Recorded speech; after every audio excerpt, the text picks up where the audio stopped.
Hello, ladies and gentlemen, and welcome to today's broadcast on Technological Innovations to Speed Protein Characterization by Harsha Gunawardena, Ph.D.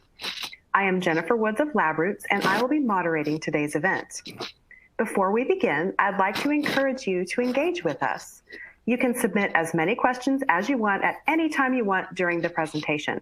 Simply type them into the Ask a Question box on the left and click Send. We'll answer as many questions as we have time for at the end of the presentation. If you have trouble seeing or hearing the presentation, click on the Support tab found at the top right, or use the Ask a Question box on the left. Please welcome Dr. Gunawardena.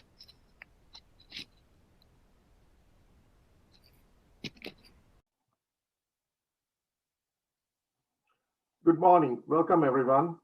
First, I would like to give my sincere appreciation to Agilent Technologies for giving me this opportunity to present at today's webinar. In today's presentation, I plan to share a few important approaches we have developed in our laboratories or in collaboration with our partners to improve protein characterization workflows. As the title of my talk indicates, we are focusing on innovation to speed up protein characterization. Here is an outline that will guide you to my talk. First, I will give a brief introduction to my group's role in large molecule early development. Next, I will describe several different approaches that are beneficial to increasing biologics characterization and how these can be used in a stage-appropriate manner throughout the development of biologics.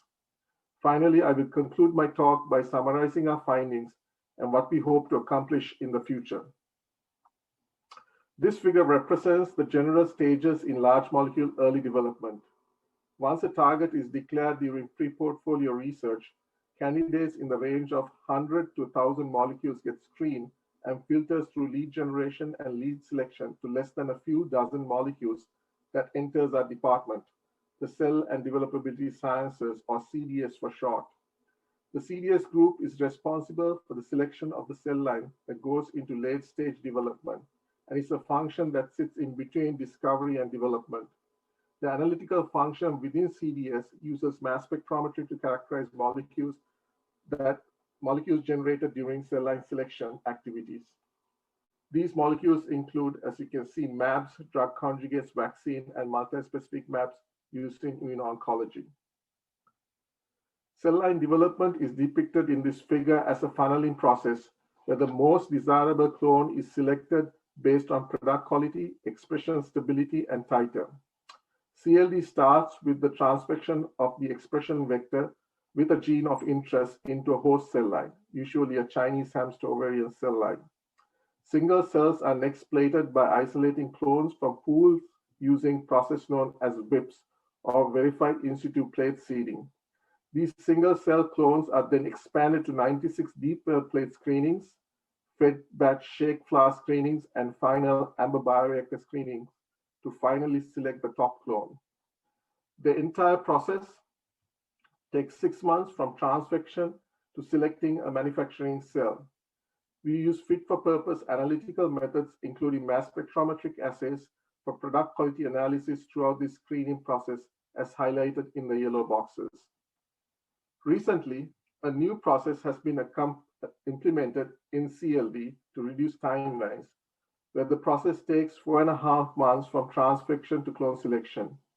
In the present paradigm, more molecules per target are transfected with fewer clone screenings, and early development starts from transfected pools rather than screened clones. The idea of this new workflow is to know more about the molecules faster and have backups ready to mitigate development risk. In order to meet these new deliverables, Analytical needs to innovate in technologies that can increase speed. We believe that automated solutions and other methods will reduce bottlenecks in the process, where CLD campaigns can move programs faster to IND. This brings me to the main topic of this talk. How do we accelerate biologics characterization? We in CLD are taking a multi-pronged approach with innovation happening both within the group and outside. These are the areas of interest that I will share today. Among these, we have established an automated data analysis as a platform method, while the others listed here are active research interests to accelerate biologics characterization. We have an end-to-end automated data analysis pipeline developed using Protein Matrix BIOS software. Key features of this software includes data generated from different MS instruments are automatically subjected to a vendor-agnostic bionic search, and these are done on group peptide MS data. Then extensive product variant searches of known modifications, as well as wildcard searches of unknown modifications are carried out.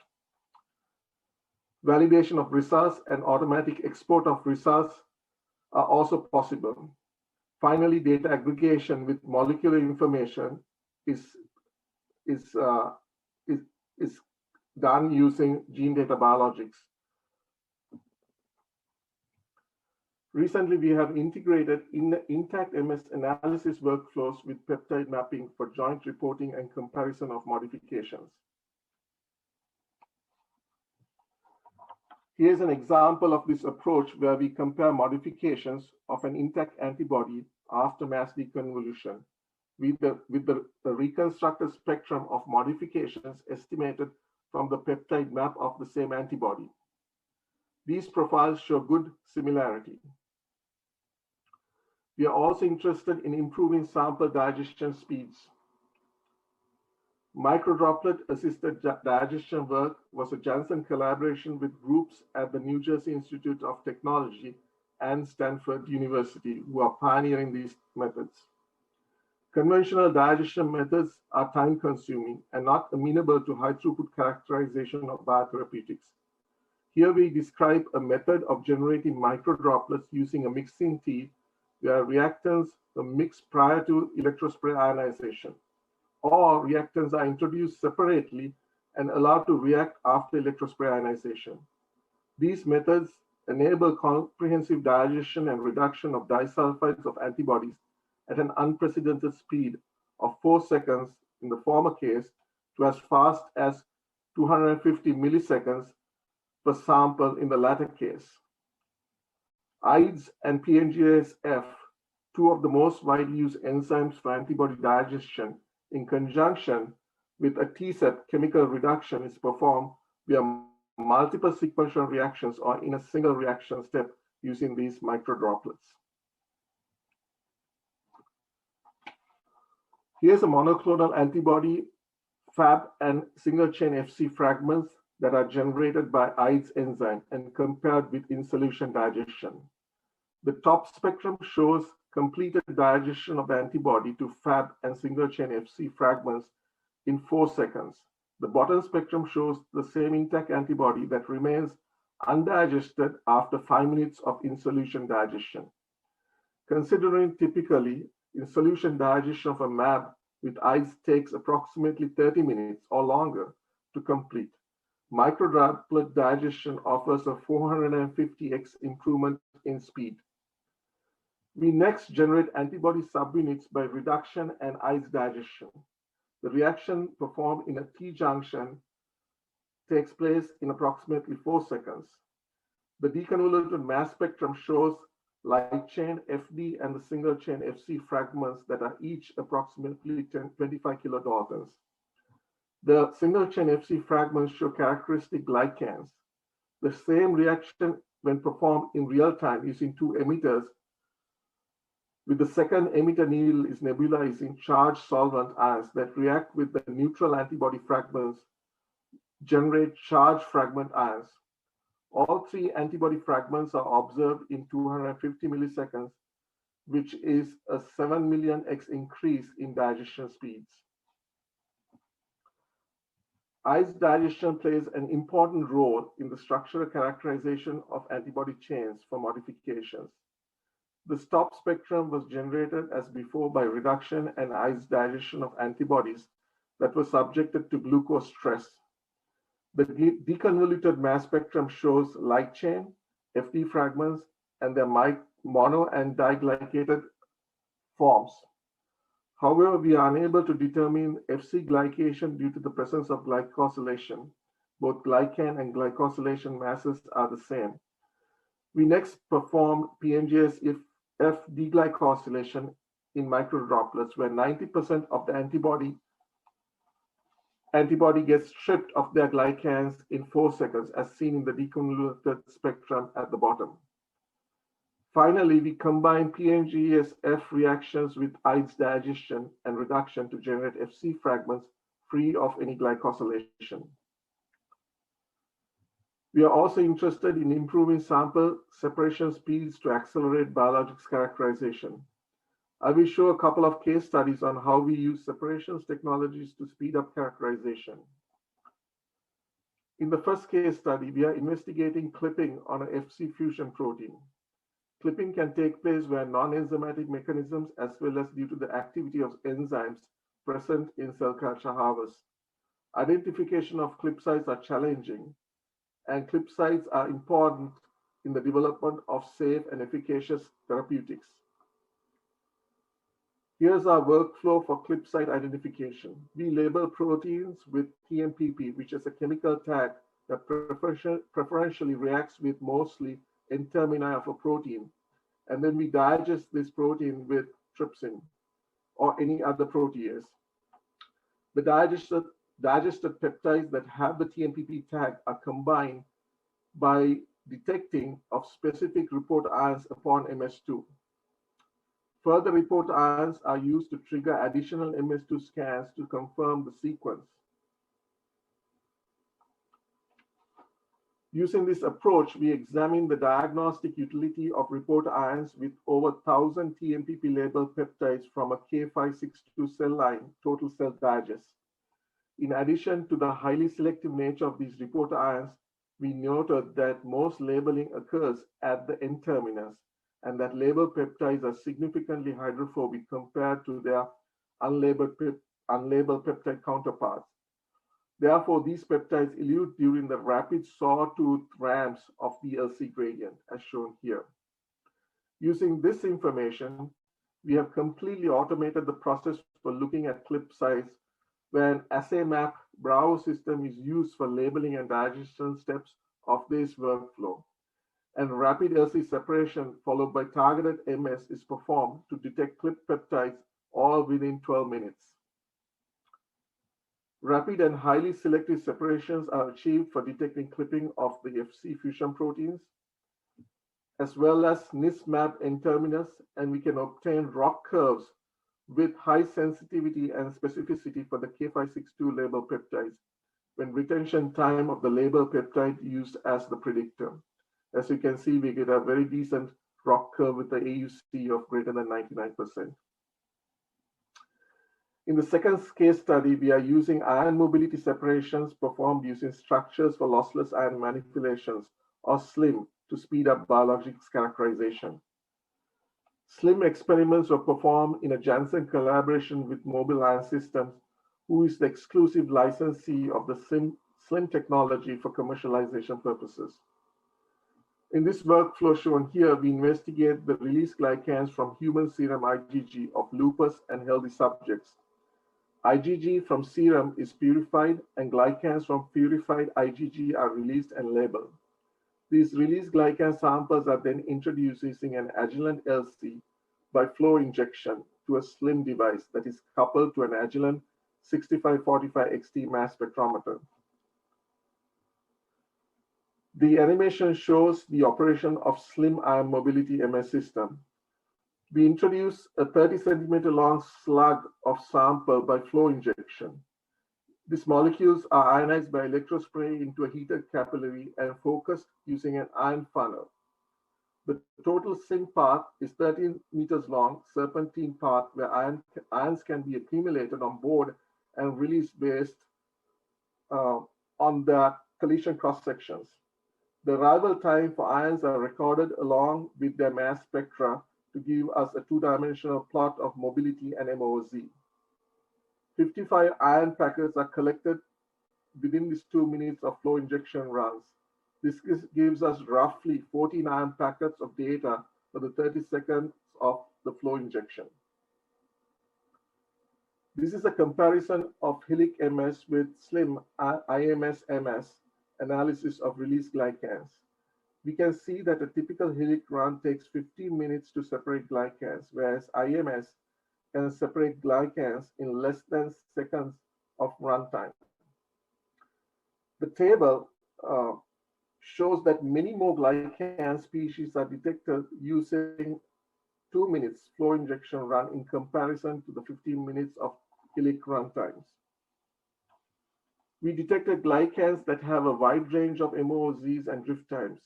If we zoom into the most relevant glycans, we detect isomeric glycans for G0F, G1F, and the silated G1F, which is G1FS.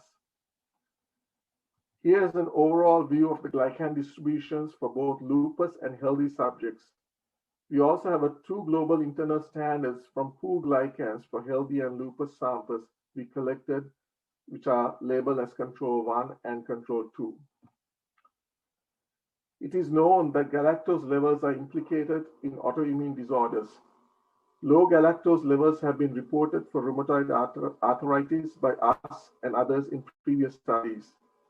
However, glycans derived from autoantibodies in our analysis for lupus does not show a statistically significant lowering of galactose when we examine the intensity ratios between G1F and G0F, that is a measure of a single galactose, or intensity ratios between G2F and G0F, which is a measure of 2 galactose units.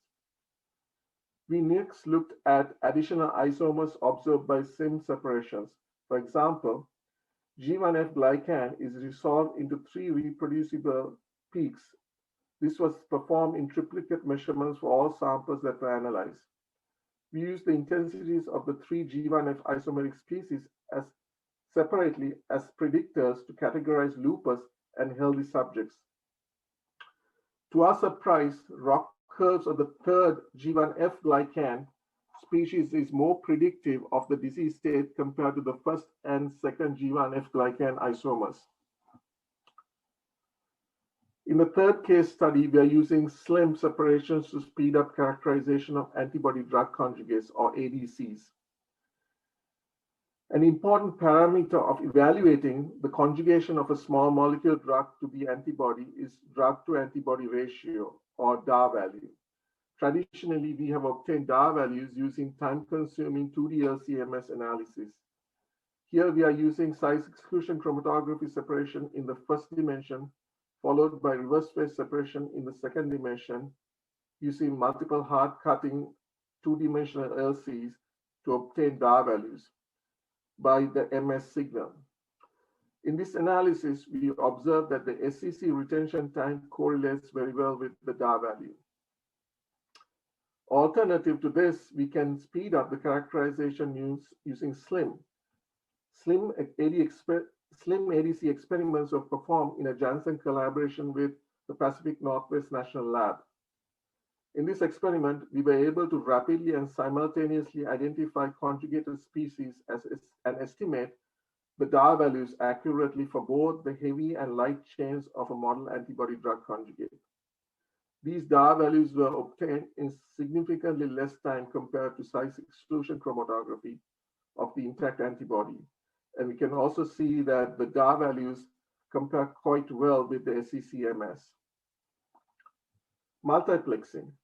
Multiplex sample analysis is another important method to increase throughput in biologics characterization.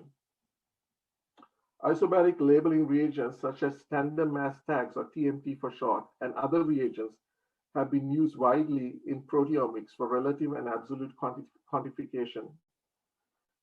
However, their use in pharmaceutical characterization is rather limited. Here we are using tandem mass tags to create isobaric label peptides to estimate the occupancy of a small molecule drug conjugated to antibody. As shown in the diagram, the workflow starts with labeling the unconjugated cysteine site of a protein of the ADC sample, and the same antibody without the drug we call a mock sample is then labeled with a first pair of cysteine reactive TMT reagents, or iodo-TMTs. These parallel samples are then trypsinized, and the resulting peptides are labeled with a second TMT tag that are reactive to the N-terminus and the lysanes of the peptides. The peptides are pooled and then mixed in equimolar ratios and analyzed by LC-MS. The peptides, when subjected to MS2, generate these TMT report ions as shown in the spectrum for both the first and the second pairs of TMT labels, from which the occupancy of the drug conjugation can be derived as shown in the equation below. Here are a few examples of site-specific occupancies estimated for cysteine conjugate. Different sites have different occupancies as seen in the top panel. The spectra show the reporters, and the bottom panel shows the corresponding fragment ions that localize the conjugation sites. Once we obtain the occupancies for each site, we make use of the non-cysteine TMT ratios of the spectra, which have exclusively the second TMT label, to obtain a normalization factor between the conjugate and the mock sample. We then use this factor to correct occupancy estimates for each site-specific cysteine conjugation site. Using this approach, we can multiplex up to 4 different conjugation reactions to estimate occupancies of a drug in a single experiment. The experiment shown here is a site-specific occupancy estimation using TMT 10-plex reagents to monitor the conjugation of 4 different conjugation reactions in a single run with unprecedented throughput. Our final approach to speed up biologics characterization is rapid sample introduction with no separations. This type of analysis is particularly important for multi-specific antibodies that can be produced to desired heterodimers as well as undesirable homodimers during single-cell cloning. Cell line development activities require rapid product quality analysis, specifically looking at chain pairings of multi-specifics. One needs to screen large number of clones during cell line development stages to identify and rank order cell lines with the highest percentage of these heterodimers. We are using RapidFire-MS with cycle times of 8 to 10 seconds per sample to speed up the processing of large volumes of samples. Our approach starts with purified cell culture material and subjecting samples mostly in 96 well-formed to RapidFire-MS analysis. The data generated from these experiments can be split to individual files and processed using our intact MS data analysis pipeline, where intact mass spectra are deconvoluted and intensities are reported for each clone for various species, as shown in the heat map at the bottom. Here's an example where only 13% of the high titer clones moved into cell line selection due to high levels of homodimers and half-mers detected through this type of analysis. In addition to chain mispairing, we are also exploring the use of RapidFire-MS for other applications. Product quality attributes such as glycosylation can be estimated by performing RapidFire-MS analysis on antibody fragments. In this example, we investigate the glycans of the heavy chain located in the Fab and FC domains using Ides. We can generate the FD and FC regions of the antibody and analyze each individual chain for their glycan distributions. In addition, glycosylation on multi-specifics can be compared by reduced mass analysis. The non-identical glycans on each heavy chain can be rapidly analyzed using RapidFire during product quality screening. We have compared glycans between LC-MS and RapidFire-MS approach and find a good correlation between the major glycoforms. Finally, RapidFire-MS can be used to examine mAbs under native conditions.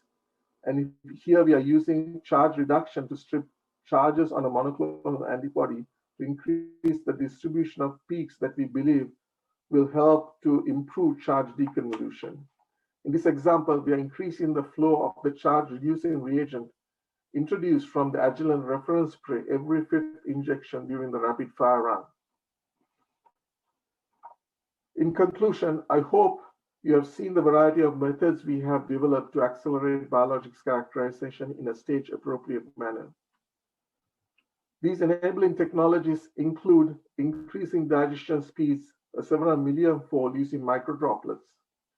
As I pointed out, microdroplets accelerate otherwise very slow reactions and is transformative in the characterization of biologics with increased throughput and versatility.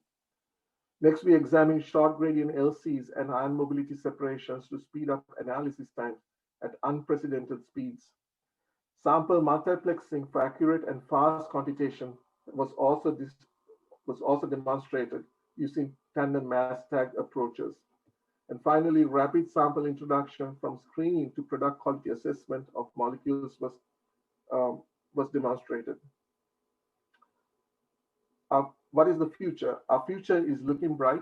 We are continuously innovating and improving our analytical methods, informatics capabilities to become an industry leader in biologics characterization. We also see opportunities for improvement in sample management and data tracking systems. Integrating high throughput mass spectrometry with robotic sample preparation is one of the areas that we are looking into. Also, increasing the information content of our analysis by integrating various assays, mass spectrometry assays with probably biophysical assays in an autonomous fashion so that we can integrate results and deliver these results to our stakeholders in an integrated fashion.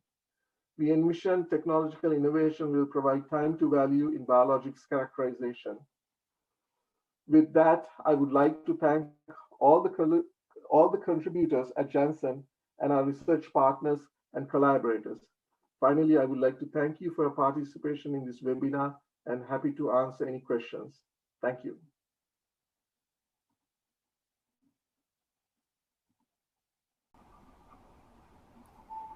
Thank you, Dr. Gunawardena, for your informative presentation. We've received some great questions already.